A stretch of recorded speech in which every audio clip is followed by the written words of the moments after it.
Hello everyone, আসসালামু আলাইকুম। স্বাগত জানাচ্ছি নতুন একটি পর্বে। আজকের পর্বে আপনারা দেখবেন খাগড়াছড়ি জেলার গুইমারা উপজেলার সিন্দুকছড়ি বাজারের কিছু তরিতরকারি।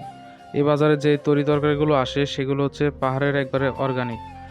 এইসব তরিতরকারিতে কোনো ভেজাল নাই এবং এখানকার মানুষেরা তো ছল চাতুরি বোঝে না। সেই কারণে এখানকার মানুষেরা এই পাহাড়ের একবারে টাটকা তরকারি বাজারে নিয়ে আসে, সেগুলো আবার অল্প মূল্যে বিক্রি করে। দূর দূরান্ত থেকে অনেক ব্যবসায়ীরা এখানে আসে, এখান থেকে তরিতরকারিগুলো ক্রয় করে তারা শহরে নিয়ে গিয়ে ভালো দামে বিক্রি করে।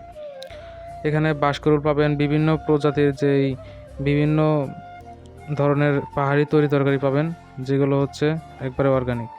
সো এভরিওয়ান, এটা হচ্ছে খাগড়াছড়ি থেকে 40 কিলোমিটার দূরে এবং চট্টগ্রাম থেকে 77 কিলোমিটার দূরে।